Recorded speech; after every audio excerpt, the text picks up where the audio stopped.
तो UPPCS RO ARO में environment के आज हम लोग क्वेश्चन देखने वाले हैं जो पिछले आरओ एआरओ के पेपरों में आए हुए हैं। ठीक है, तो इनमें से 4-5 क्वेश्चन मिलने की संभावना है। अगर लक अच्छा रहा तो 1-2 प्लस माइनस हो सकते हैं। चलिए, पहला क्वेश्चन है, मोनोक्लाइमेक्स प्रिंसिपल वॉज प्रोपाउंडेड बाय। तो मोनोक्लाइमेक्स प्रिंसिपल जो है वो फी क्लीमेंट्स ने करा था। अब ये क्या होता है, ये मैं इन्वायरमेंट के लेक्चर में आपको पढ़ाऊंगा।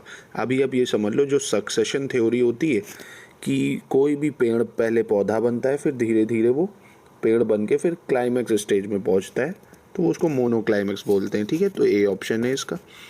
सेकंड क्वेश्चन, ये एक्ट भाई रट लो आज ही, ये एक्ट हर साल किसी ना किसी पेपर में ज़रूर आते हैं। ठीक है, तो forest conservation act 1980, environment protection act 1986। ठीक है, environment protection act 1986, air prevention and control of pollution act 1981, water pollution and control 1974। एक और इसका मोस्ट इंपॉर्टेंट एक्ट है वाइल्ड लाइफ प्रोटेक्शन एक्ट, वो आया था 1972 में। ठीक है, और इसी के साथ में भैया 48A आर्टिकल डीपीएसपी है एनवायरनमेंट के लिए, वो भी आना चाहिए। फंडामेंटल ड्यूटी भी है एनवायरनमेंट को प्रोटेक्ट करने के लिए, है ना, तो इसको भी याद रखिएगा। चलिए, 8 क्वेश्चन ये यूपी स्पेशल का है, इसमें आ गया है तो देख लेते हैं, क्योंकि आप वो पढ़ चुके हैं तो रिवाइज हो जाएगा। In which of the following year Prayagraj कब बना था? प्रयागराज फोर्ट 1797 में। ठीक है, और ये जो एक सॉन्ग आया था इस बार आरओ यार में, बड़ा शौक करा था लोगों ने इसको। मतलब एक पहली बार था कि गाना एक आ गया था, जा दिन जन्म भयो का धरती धांसी अधल हित, एक जीनी भीनी भी आएगा अभी। तो ये आला के ऊपर जी, एक महोबा में जो आला को माना जाता है, आला उदल को, तो ये उन्हीं के ऊपर था। ठीक है, तो विच of the following river does not flow through the state of UP? तो देखिए, सोन गंगा में मिलती है, हिंदन रिवर ये भी गंगा मिलती है, गंडक जो है ये आपकी नेपाल के थ्रू फ्लो करके आपकी बिहार में जाती है। ठीक है, तो गंडक नहीं है। ठीक है, इसको याद रखिएगा। चलिए नेक्स्ट क्वेश्चन की तरफ चलते हैं। तो थर्ड क्वेश्चन कह रहा है the water pollution of river. तो देखिए, किसी भी रिवर हो, ओशियन, लेक, सी, उसका पोल्यूशन लेवल पता चलता है कि उसमें कितनी ऑक्सीजन डिजॉल्व है। जितनी ज़्यादा ऑक्सीजन डिजॉल्व हो जाएगी उतना ही वो वाटर पल्यूट हो जाएगा, क्योंकि फोटोसिंथेसिस नहीं हो पाती है फिर। ठीक है, चलिए क्वेश्चन 4।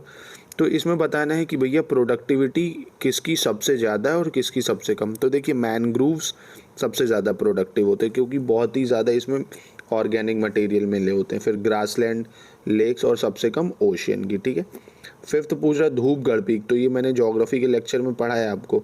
धूपगढ़ पीक जो है वो Satpura national park Dhupgarh peak में ही है। अब धूपगढ़ पीक कहाँ है, कमेंट बॉक्स में आप मुझे बताइए।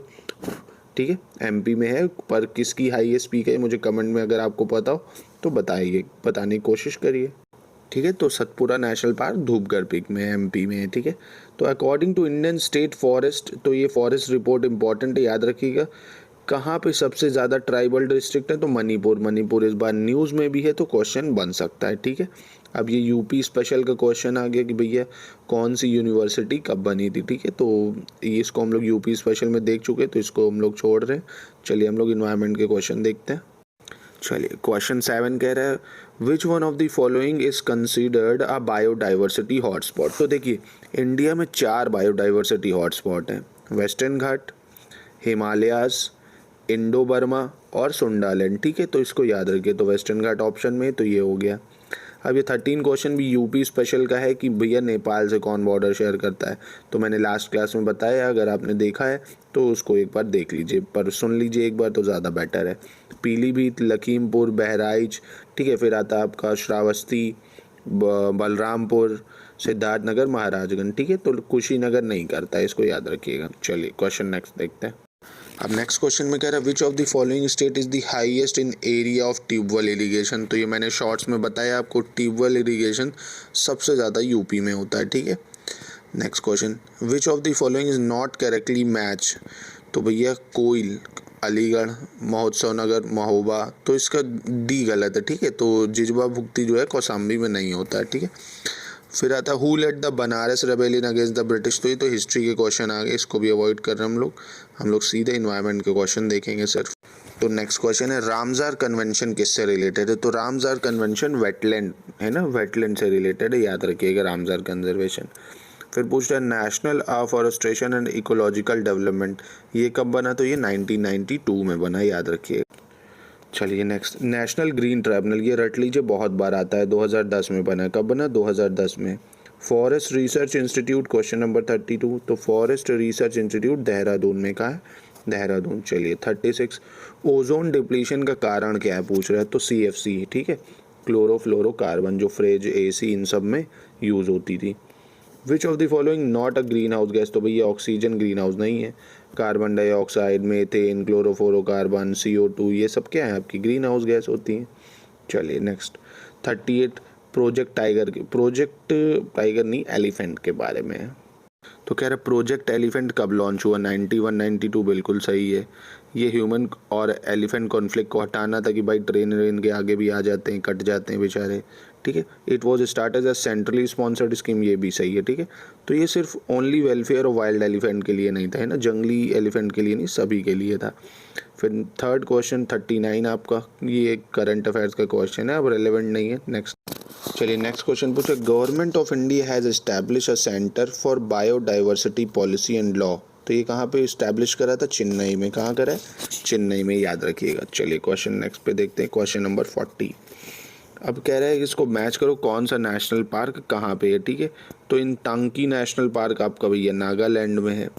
बेतला नेशनल पार्क आपका कहाँ पे पड़ेगा? तो बेतला नेशनल पार्क आपका पड़ेगा बी ऑप्शन, तो ठीक है, तो इसका बी हो जाएगा, मतलब ऑप्शन सी, ठीक है। तो एक बार देख लीजिएगा। विच of the following is the largest ecosystem of the earth, तो बायोस्फीयर, जो कि तीनों का मिक्सचर है ना, लिथोस्फीयर, हाइड्रोस्फीयर और एटमॉस्फेयर से मिलके बनता है बायोस्फीयर। चलिए क्वेश्चन 45 देखते हैं। अब कह रहे हैं इसको सेट करना है नेशनल पार्क को फ्रॉम फर्स्ट टू लास्ट, सबसे पहले कौन बना? तो देखो एक ही तरीका है इसका, जिम कॉर्बेट भैया सबसे पहले बना था, सबसे पुराना है, तो पकड़ लिया आपने जिम कॉर्बेट, ठीक है। और सबसे लास्ट में जो बना है वो है साइलेंट वैली नेशनल पार्क, तो ये हो गया, ठीक है। तो next question, the unit measurement of ecological footprint, तो इकोलॉजिकल फुटप्रिंट जो है वो ग्लोबल हेक्टेयर में मापते हैं, किसमें? Global hectare. अब पूछ रहा भैया छत्तीसगढ़ कहाँ पे है, तो इंद्रावती नेशनल पार्क जो है वो छत्तीसगढ़ में है, ठीक है, इंद्रावती नेशनल पार्क, याद रखिएगा। अब देखते हैं क्वेश्चन 50, यूनेस्को की वर्ल्ड हेरिटेज साइट में 2016 में शामिल हुआ था कौन? कंचनजंगा नेशनल पार्क, तो तब न्यूज़ में था, तो रेलेवेंट था, आया था इसलिए। अब कह रहे हैं in which of the following cities is the Indian Institute of Ecology and Environment, तो ये दिल्ली में, ठीक है, इसको याद रखिएगा, दिल्ली में।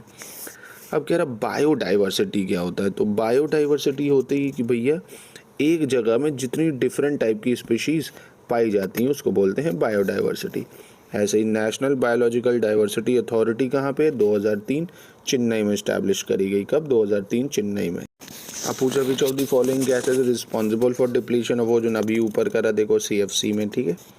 Which is most abundant gas in atmosphere, तो एटमॉस्फेयर में सबसे ज़्यादा नाइट्रोजन है, 71%। वही कह रहा विच of the following activities disturb the ecological balance, तो भैया पेड़ों को काटोगे तो इकोलॉजिकल बैलेंस डिस्टर्ब हो जाएगा, ठीक है। चलिए नेक्स्ट क्वेश्चन देखते हैं। Ecology is the study of the inter relationship between the following, तो ऑर्गेनिज्म और इन्वायरमेंट, इन दोनों के बीच में जो भी स्टडी करता है उसको क्या बोलते हैं, मतलब जो रिलेशन होता है उसी को बोलते हैं क्या? इकोलॉजी। अब कह रहा है which light is most effective in photosynthesis, बहुत इंपॉर्टेंट क्वेश्चन है, रेड लाइट बहुत इंपॉर्टेंट होती है फोटोसिंथेसिस के लिए, ठीक है। फिर कह रहा है which of the following is biodegradable, तो रबर है भाई, बायोडिग्रेडेबल है ना, प्लास्टिक पॉलीथीन ये सब कटती नहीं है, रबर डाल दो तो रबर क्या होगी, गल जाएगी। फिर पूछा एजेंडा 21, तो भैया ये सस्टेनेबल डेवलपमेंट के लिए था ना, एजेंडा 21, याद रखिए SDG इंडेक्स जो आते हैं जिस पे। अब 75 क्वेश्चन में सस्टेनेबल डेवलपमेंट फिनोमिना जो है वो किस लिए, तो नेचुरल रिसोर्सेज के लिए, किस लिए? Natural resources. फिर पूछ रहा है polluted atmosphere is clean by which of the following, तो भैया पॉल्यूटेड एटमॉस्फेयर, पानी बरसेगा साफ हो जाएगा, ठीक है। फिर पूछा विच one of the following does not help in maintaining ecological balance, तो भैया कटिंग डाउन ऑफ फॉरेस्ट करोगे, मतलब जंगलों की काटोगे तो कैसे फॉरेस्ट मेंटेन होगा।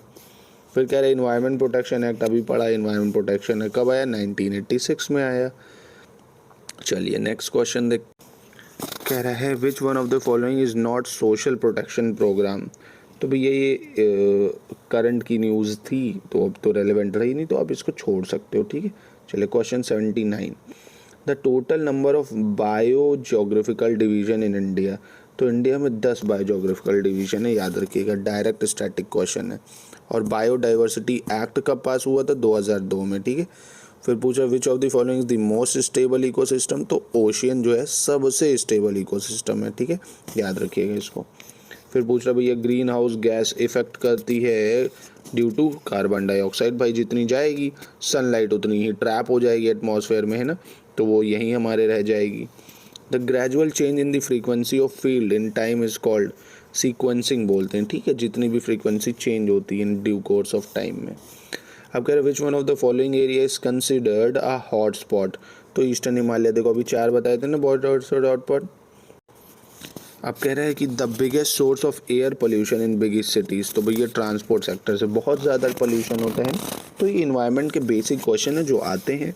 तो ये तो हालांकि मैंने ऐसे ही ऊपर ऊपर से आपको क्वेश्चन दिखा दिए। इन्वायरमेंट में आपको अलग से पढ़ाऊँगा कि ecology, environment, ecological succession, trophic level, 10% law, ये है क्या, ये कैसे काम करते हैं, ठीक है, इसको पढ़ाऊँगा। अभी आप सिर्फ प्रीवियस ईयर क्वेश्चन देख लो।